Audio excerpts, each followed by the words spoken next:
Et bonjour les amis. Bon ben ça y est, je crois que je sais comment ça fonctionne. Je vais pouvoir enfin insérer des vidéos et je vais pouvoir enfin vous montrer tout ce que je fais dans les détails et tout ça.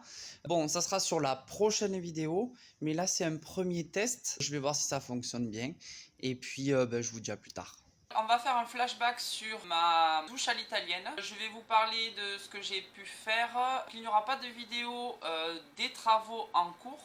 Étant tout seul à faire les travaux, je n'étais pas équipé. Donc je n'ai pas pu faire du coup de vidéo. Du coup, j'avais une cabine de douche au tout début. Enfin au tout début. Je me suis installé une cabine de douche. Mais elle n'arrêtait pas de bouger, le calcaire n'arrêtait pas de s'y accrocher. Donc du coup, j'ai décidé de m'en faire une douche à l'italienne. Il a fallu pour ça que je réfléchisse au projet pour pouvoir faire passer les tuyaux d'eau et les arrivées d'eau de l'autre côté du mur.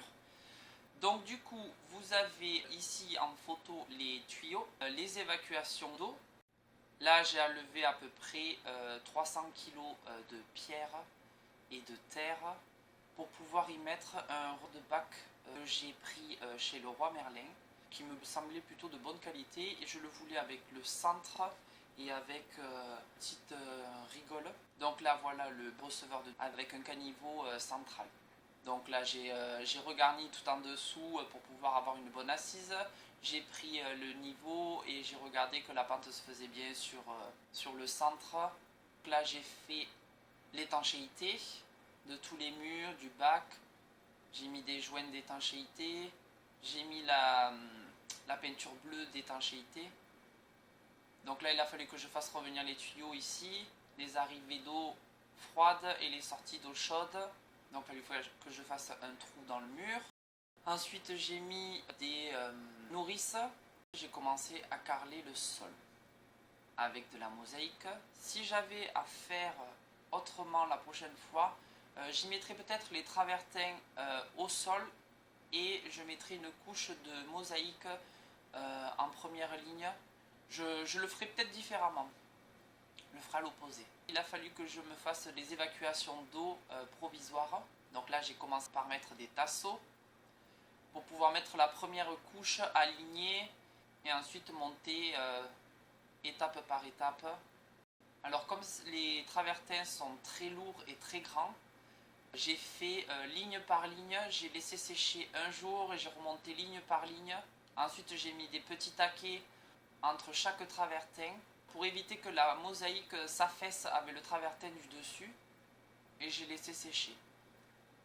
J'ai pas laissé sécher les mosaïques, chose que j'aurais dû faire à chaque fois, hein, parce que ça évite que ça les écrase. Alors je sais pas comment vous avez fait vous, mais si vous voulez me donner des petits conseils, des idées, n'hésitez pas. Là j'ai dû faire passer les tuyaux à l'intérieur du placo. Je voulais pas refaire tout le placo, mais franchement j'aurais dû couper net et refaire le placo pour faire les sorties, parce que j'ai eu du mal, il n'y avait pas beaucoup d'espace derrière. Donc je me suis servi du niveau. Là j'ai mis deux autres évacuations d'eau pour pouvoir faire arriver la douche, et éventuellement si plus tard je dois y mettre une baignoire. Je me suis mis des pousse-pousse pour y mettre le gel douche et la crème hydratante. J'ai mis deux petites étagères pour pouvoir y mettre les produits, les gants. Donc ça je les ai trouvés chez Stuf, je crois. La paroi de douche, la colonne de douche. Là j'ai dû me faire un petit muret parce que j'ai posé la paroi avec un décalage. Du coup comme il y avait la pente, j'y avais pas prévu la pente. La paroi de douche n'était pas à la perpendiculaire. Je me suis fait ce petit muret avec de la mosaïque qu'il me restait. J'ai cimenté, enfin j'ai pas cimenté, j'ai mis du plâtre et je les ai soudées entre elles. Et du coup ça m'a fait ma petite paroi. Voilà. Bon, voilà, cette vidéo est terminée.